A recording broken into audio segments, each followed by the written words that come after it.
Salut à tous, quoi mes sports? J'espère que vous allez bien, peu importe l'heure et l'endroit où vous regardez cette vidéo. Avant de commencer, cliquez sur like, abonnez-vous et activez la cloche de façon à être tenu au courant quand je posterai de nouvelles vidéos. Je suppose que je ne vous apprends rien si je vous dis que le sport déchaîne les passions. Peu importe le sport en question, que ce soit le foot, le basket, le rugby, peu importe. Enfin, très souvent, c'est les sports d'équipe qui ont ce genre d'effet-là sur les gens.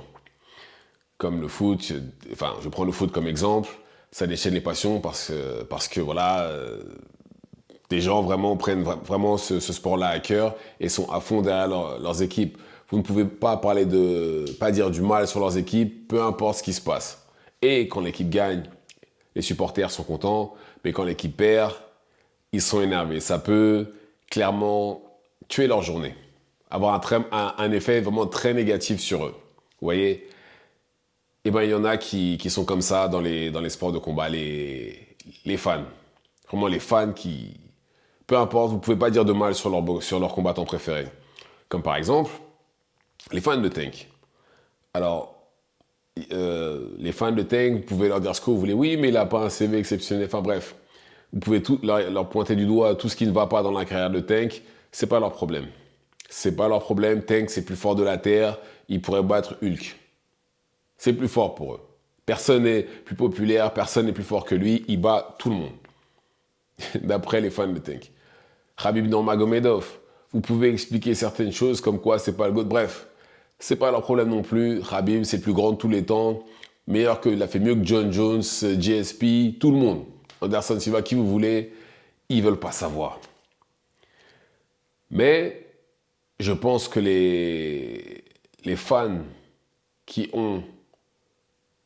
sont le plus fidèles et qui appuient le plus leurs combattants, très franchement, de ce que j'ai vu depuis que j'ai commencé sur les réseaux sociaux, sont clairement les fans africains. Les fans africains, parce qu'ils les portent vraiment dans leur cœur, leurs combattants. Comme par exemple, les fans de Francis Ngannou. Et ça, je me suis rendu compte quand il y a eu le combat contre Tyson Fury. J'avais mis une vidéo sur mon TikTok où justement je disais, parce que vu que tout le monde était contre Francis Ngannou, je me suis dit bon, tout le monde disait qu'il allait prendre un KO, que ça allait pas durer, etc. Je me suis dit bon, je vais faire une vidéo où je vais en parler, je vais dire, bah, et s'il gagnait par exemple? Alors, pour faire simple, c'est ma première vidéo qui a atteint les 100 000, qui a fait plus de 100 000 vues. Et pour mon nombre d'abonnés a explosé. Et pareil pour le nombre de vues. Je pensais même que mon téléphone avait bugué, pour être honnête, tellement que vu que c'est la première fois que ça m'arrivait. Et j'ai vu la passion que les gens avaient pour Francis Ngannou. Bon, bien entendu, hein, la plupart des gens qui ont commenté, qui ont partagé, etc., Camerounais. Quasiment que des Camerounais. Il y avait aussi d'autres Africains.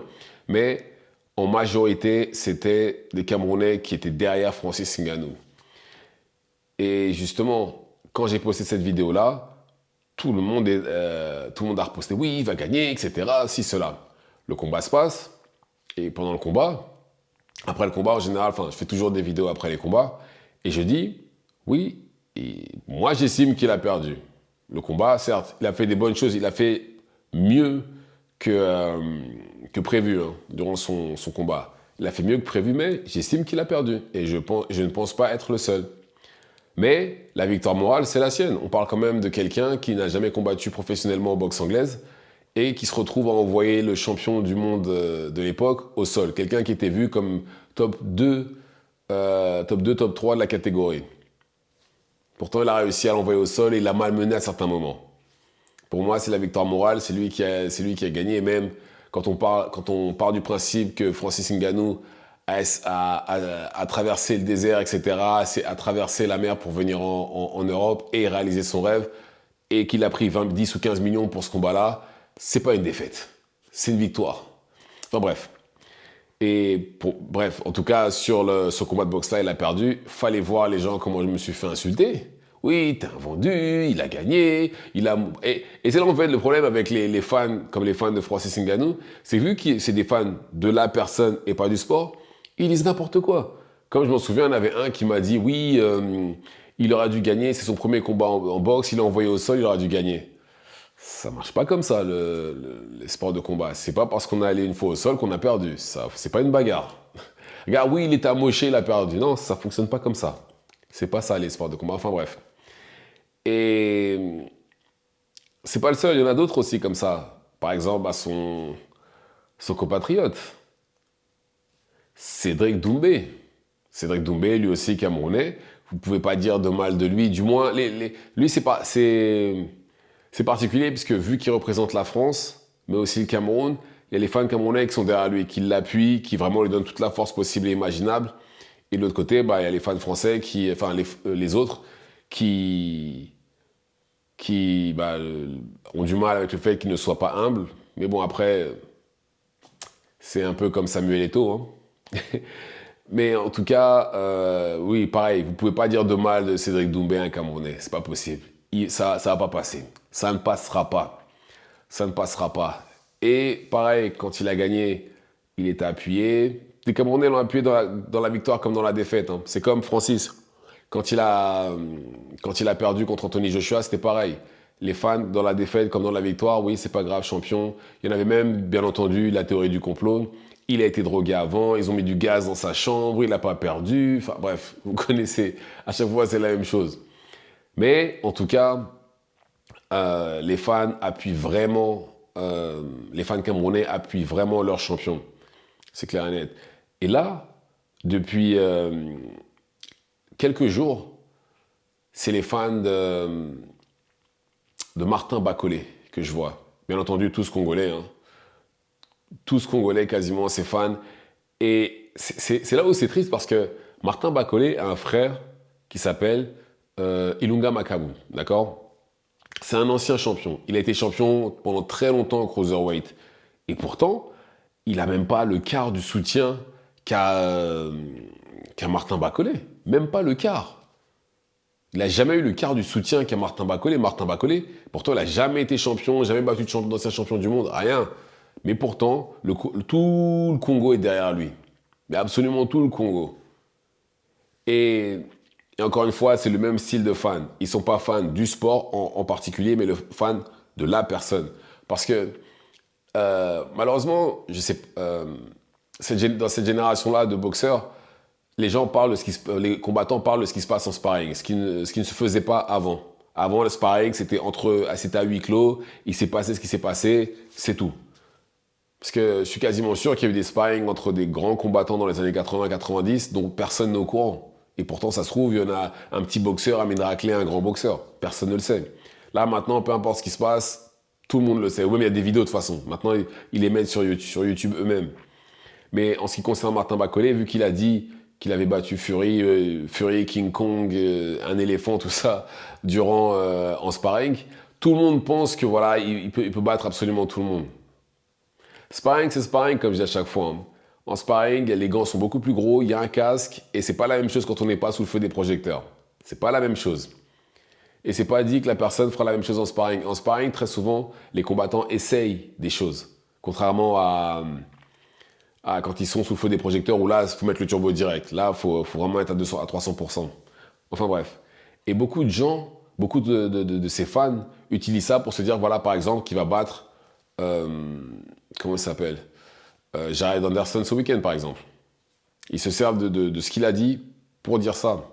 Pour pouvoir justifier la potentielle victoire de Martin Bacolé sur Jared Anderson. Ce qui, pour un vrai fan du sport, n'a juste aucun sens. Aucun. La seule chose qui, pour moi, éventuellement, peut faire qu'un combattant a l'ascendant sur l'autre psychologique, c'est s'il l'a battu en amateur. La preuve, Ryan et Devin. C'est la seule chose pour moi qui pourrait éventuellement jouer. Mais sinon, oui, ils ont fait des sparring et il l'a battu. Non, ça, non, je suis désolé, ça veut rien dire. Ça ne veut rien dire. Même si je dis ça, mais combattre en amateur, en général, ils combattent quand ils sont adolescents. À l'âge adulte, c'est pas la même chose normalement. Mais bon, c'est pas grave. Mais en tout cas, je trouve ça beau que les Africains soutiennent leurs champions. Je trouve ça vraiment très très, très beau, qu'ils appuient absolument tous à l'unanimité leurs champions, qu'ils aient vraiment tout le peuple derrière eux. Malheureusement, c'est pas le cas pas le cas ici. Comme par exemple, l'exemple parfait, Tony Yoka. Tony Yoka, il y en a même dès la sortie des Jeux Olympiques qui ne l'aimaient pas. Dès la sortie des Jeux Olympiques, dès qu'il a annoncé ce qu'il voulait réaliser, les gens n'ont pas aimé. En fait, je pense que, et j'ai entendu Cyril Diabaté dire ça, c'est qu'en France, on a la notion que qu'il faut être humble qu'il faut absolument être humble pour être un champion ou quand on est sportif. Enfin bref. Mais en tout cas, encore une fois, je trouve ça très beau que les combattants africains soient appuyés par la nation entière. Je pense que ça doit vraiment aider de savoir qu'on a tout le peuple derrière soi. Et je pense que pour les supporters, ils doivent voir leurs champions, leurs combattants, les combattants africains, malheureusement, vu qu'il n'y en a pas des masses qui sont à ce niveau-là, on peut malheureusement, que ce soit à l'UFC ou même en boxe anglaise, il n'y en a pas des masses. Et je pense qu'ils doivent les voir comme de l'espoir, comme un espoir, comme des porte-étendards déjà du drapeau pour commencer. Ça, c'est sûr et certain. Et aussi, ils les voient comme un espoir, ils les voient comme une réussite. Je pense que ça doit être ça. Et il faut voir justement quand les combattants arrivent à obtenir une ceinture, quand ils rentrent au pays, ce que ça donne. Ils sont accueillis comme Michael Jackson dans les années 80. Ah oui, ils sont accueillis comme des rockstars dans le pays. Ou même une fois que Bakole a battu Yoka, quand il est rentré au pays, les gens l'attendaient dès l'aéroport. Je pense que Francis, quand il est retourné au Cameroun avec la ceinture, ça devait être pareil. Je sais que Adesanya, quand il est retourné au Nigeria avec la ceinture, c'était pareil. Ousmane, ça devait être pareil aussi. Donc oui, c'est ça, c'est la beauté du sport, justement. C'est une des beautés du sport, je trouve, c'est que, surtout pour les Africains qui n'ont pas énormément de combattants élites, malheureusement, parce que je pense qu'il n'y a pas beaucoup de combattants élites, du moins qui sortent du continent, tout simplement parce qu'ils ne sont pas assez appuyés par leur gouvernement, malheureusement. La preuve. Et au Cameroun, il voulait être boxeur, on lui disait non, laisse tomber, c'est pas pour toi ça. Il arrive en France, ça marchait direct le MMA pour lui. Pareil il me semble que, il a sûrement dû commencer au pays, Martin Bakole, mais il s'entraîne au Royaume-Uni. Je sais plus s'il est en Écosse ou en Angleterre, mais en tout cas, il s'entraîne au Royaume-Uni. Je sais plus dans quel pays exactement. C'est pareil. Malheureusement, ils ne sont pas appuyés par les fédérations ni par le gouvernement de leurs pays respectifs. Mais en tout cas, ils ont le peuple derrière eux et ça leur permet justement d'accomplir de grandes choses. C'est pour ça que vous voyez toujours on voit toujours Francis avec un drapeau du Cameroun, même s'il a toujours un symbole de la France hein, sur lui. Justement, je pense c'est même pas je pense, il est juste reconnaissant de ce que la France a fait pour lui. Et c'est pour ça que vous voyez toujours Martin Bakole avec un drapeau du Congo. Il représente pour les siens. Et ça, encore une fois, ça permet aussi à des gens qui n'ont pas grand-chose d'être fiers, de pouvoir être fiers de là d'où ils viennent. Oui, regarde, je suis Camerounais comme Francis Ngannou, je suis Congolais comme Martin Bakole. Encore une fois, il n'y a pas énormément de champions qui viennent dans les sports de combat, hein, bien entendu, puisque par exemple, au foot, ils sont quand même les Camerounais ont quand même le plus grand joueur africain de tous les temps, Samuel Eto'o. Mais voilà, tout ça pour dire que les Africains sont des fans de leurs combattants et pas du sport en soi. Ce qui fait que des fois, vous avez quand vous discutez avec certains d'entre eux, ils donnent des réponses assez farfelues quand vous leur posez certaines questions. Mais bon, je trouve ça beau, encore une fois, qu'ils soient tous derrière leur nation, derrière leurs combattants qui, justement, représentent la nation. Donc voilà, dites-moi ce que vous en pensez dans les commentaires, activez la cloche de façon à être tenu au courant quand je posterai de nouvelles vidéos, et c'est tout pour moi, ciao ciao.